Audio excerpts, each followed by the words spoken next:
В Интинском филиале общественной приемной главы Республики Коми прошла прямая линия об итогах деятельности Центра социальной защиты населения за 2025 год и нововведение текущего года рассказала заместитель директора учреждения Татьяна Богданова. За 2025 год у нас очень четко прослеживается повышение количества обращений в наши учреждения от граждан, также повышение количества оказанных социальных услуг. Еще один очень важный момент, что в 2025 году у нас проводилась независимая оценка качества, по результатам которой наше учреждение заняло второе место по республике из 12 учреждений. Я считаю, что это очень высокие и качественные показатели, потому что наше учреждение признано полностью доступным для маломобильных групп граждан, как непосредственно в нашем здании, так и на дому у наших клиентов. Также у нас исполнение государственного задания, установленного Министерством труда, занятости и социальной защиты, полностью выполнено как по количественным, так и по качественным показателям. На базе социально-реабилитационного отделения Центра по предоставлению государственных услуг в сфере социальной защиты населения города Инты функционирует кабинет по адаптивной физической культуре для детей, имеющих инвалидность в рамках проекта «Спорт без границ». В учреждении оборудован спортивный зал, где для детей с ограниченными возможностями проводятся физкультурные занятия. Используются специальные упражнения, которые развивают координацию движений, гибкость, правильную осанку и мышечно-суставной аппарат. Гимнастические упражнения позволяют дозировать нагрузку на различные сегменты тела ребенка. Они развивают мышечную силу, подвижность в суставах и координацию движений. С каждой семьей у нас созданы чаты, в которых все эти семьи у нас состоят, получают всю необходимую информацию, все новшества законодательства, все какие-то моменты, которые требуются в этой работе, поэтому это тоже для нас очень удобно. В рамках программы «Сопровождаемое проживание инвалидов» на базе социально-реабилитационного отделения Центра уже больше года функционирует тренировочная квартира, где проводятся занятия для людей с ограниченными возможностями здоровья. Здесь каждый может приобрести или закрепить навыки самообслуживания для полноценной жизни у себя дома. Это такая тренировочная квартира, в которой занимаются молодые инвалиды и детки-инвалиды, которые адаптируются к какой-то жизни самостоятельной, учатся стирать, убирать, где-то готовить, то есть как-то проводить свой досуг. Тоже у нас здесь значительные показатели увеличиваются. Социальное консультирование – это тоже служба у нас действует в учреждении. Это значит, что любой гражданин, неважно по какому вопросу, какой организации, может обратиться в наше учреждение, и мы поможем его сориентировать, куда ему необходимо будет обратиться за консультацией или проконсультировать его сами, если это относится к нашему учреждению. Также продолжается работа с участниками СВО и членами их семей. За этот год у нас было на сопровождаемом проживании 397 человек, с которыми, я хочу отметить, мы работали индивидуально, с каждым человеком, членом семьи. То есть это у нас и оформление на социальное обслуживание, оформление в дома-интернаты, оказание консультативной помощи, оказание бытовой помощи.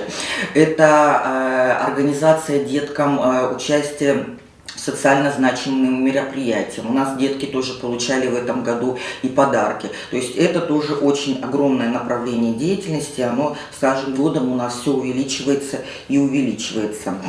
В этом году мы начали очень плотно работать с движением первых, именно тоже по оказанию волонтерской помощи. Значит, в этом году представители движения первых у нас наряжались Дедом Морозом и Снегурочкой, выходили к нашим гражданам, которые состоят у нас на социальном обслуживании, и вручали им новогодние подарки, которые были предоставлены нам социальным фондом «Старость в радость» на благотворительной основе. То есть все наши подопечные получили очень приятные подарки от Деда Мороза и Снегурочки, очень были рады, очень благодарили, и мы тоже рады, когда они рады. Также в нашем учреждении действует такая программа, как «Лавка добра».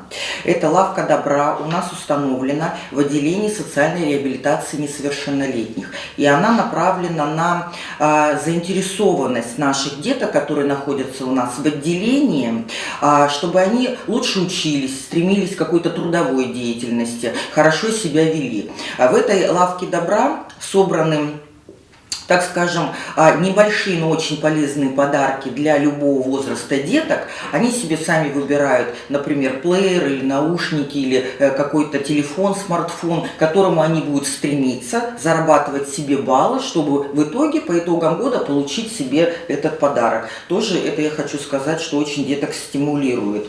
Естественно, это предоставление социального обслуживания на дому. У нас в этом году было на обслуживании 258 человек, которые получили порядка 30 тысяч услуг. Хочу отметить, что также здесь прослеживается тенденция, что с каждым годом подопечные у нас все более и более с тяжелым состоянием здоровья поступают, и это требует все более затрат от социальных работников. Но ничего, мы справляемся, все подопечные у нас довольны, жалоб ни на кого не поступает, конфликтов ни у кого не происходит, потому что тоже у нас индивидуальный подход к каждому человеку. За 2025 год нашими сотрудниками произведены поквартирные обходы, более 3000 квартир.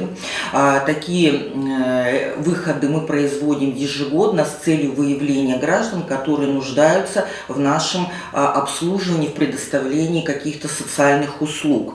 По результатам этого обхода у нас было выявлено 58 человек, которые оформились на социальное обслуживание. Это 36 человек, которые у нас оформились в различные дома-интернаты. Это у нас было 29 человек, которые изъявили желание и благополучно съездили у нас в Максаковку. Им там очень понравилось. Также они запланировали на этот год выехать.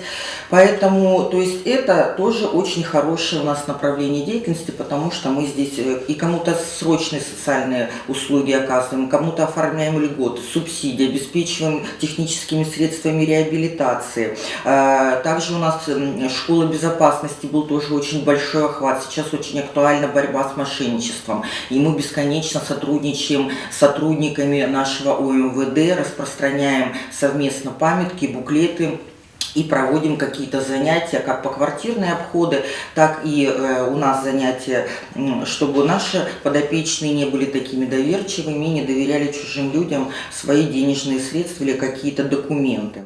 Летом 2025 года в Инте начало свою работу социальное такси, которым успело воспользоваться уже более 50 интинцев. Это для маломобильных граждан, которые имеют возможность теперь на этом социальном такси выехать в органы здравоохранения, банки, пенсионные фонды, на вокзал, к поезду, например, к месту операции, обратно поезда тоже их встречают. То есть это тоже очень удобно, потому что это специализированный автотранспорт, который обеспечен у нас специальным подъемником, специальными креслами. Поэтому это очень удобно, тем более, что он у нас работает круглосуточно. Единственное, что всегда мы просим наших граждан, чтобы заявочки делали хотя бы за сутки, чтобы мы успели подготовить машину и оформить необходимую документацию. Услуга по перевозке предоставляется на заявительной основе. Прием заявок осуществляется не менее чем за сутки до поездки по телефонам 31925 и 31469. Телефон горячей линии 8 912 146 06 84. С 1 января этого года в структуру Центра социальной защиты населения вошел дом-интернат для престарелых граждан и инвалидов. Сейчас у нас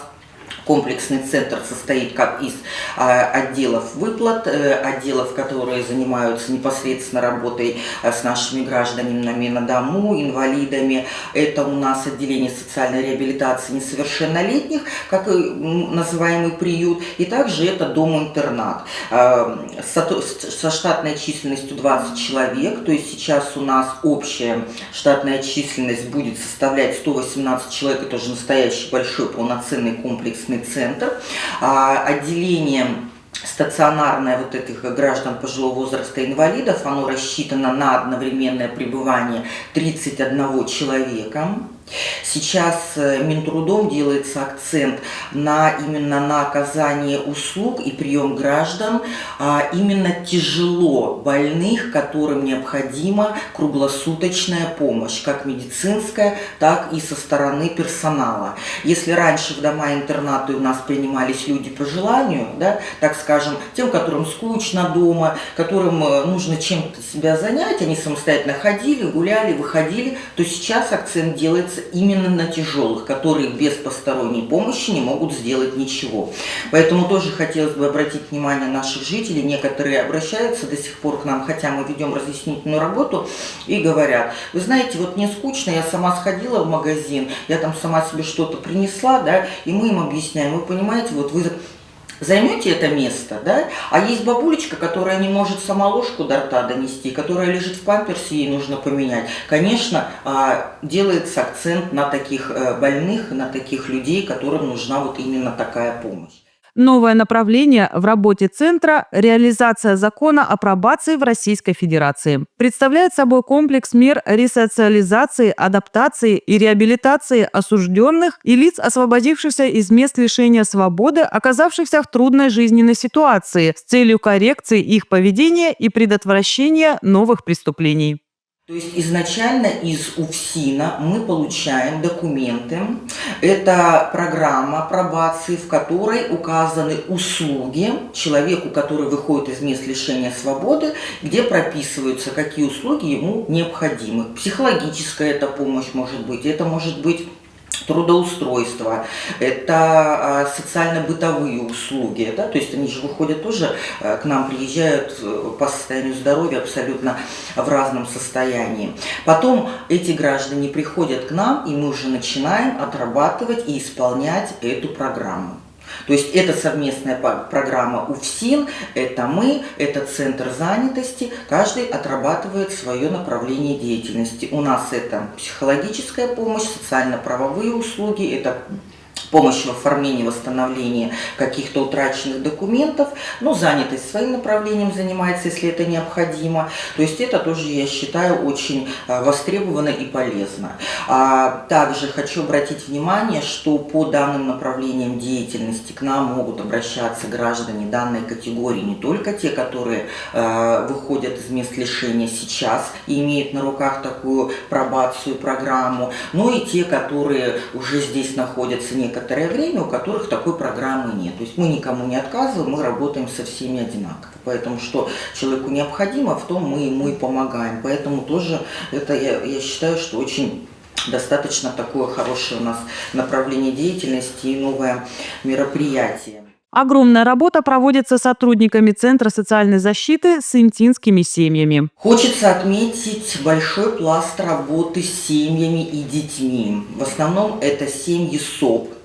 И у нас с каждым годом данных семей становится все меньше и меньше.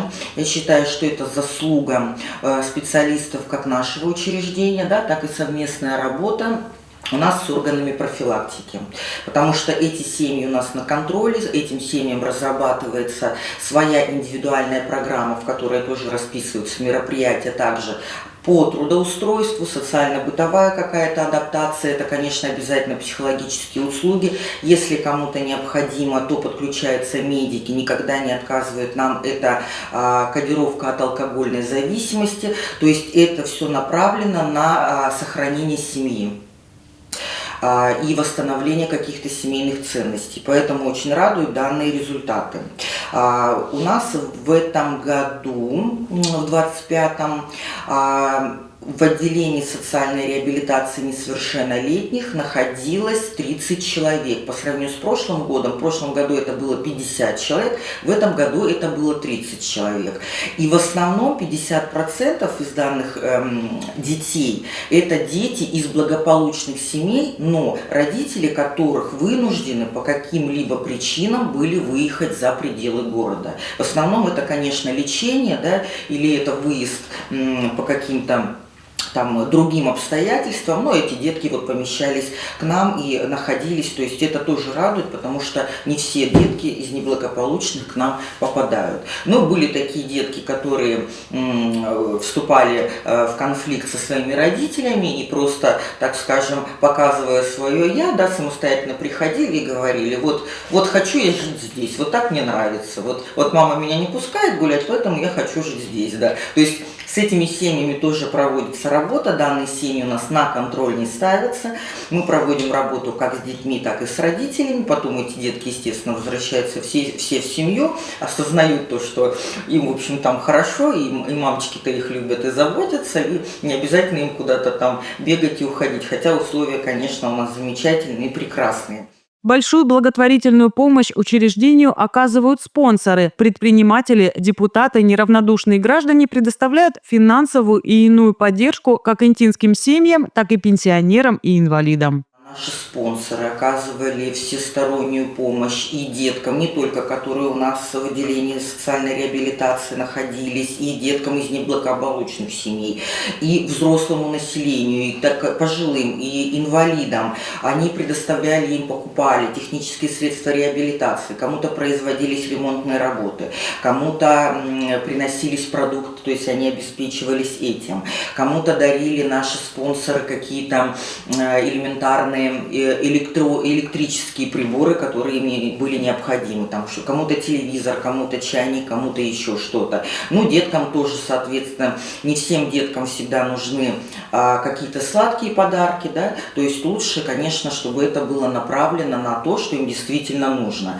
Мы ходили в кинотеатры, мы ходили в Лимпопо, мы ходили и в кафе, то есть мы посещали все, что можно посещать, поэтому хочется выразить огромную благодарность нашим спонсорам, и новым, и уже те, которые нам постоянно помогают, оказывают. Очень огромное им спасибо. По любым имеющимся вопросам можно обращаться в Центр социальной защиты населения по адресу Куратова, 66, либо по телефонам 3 19 25 и 3 14 69.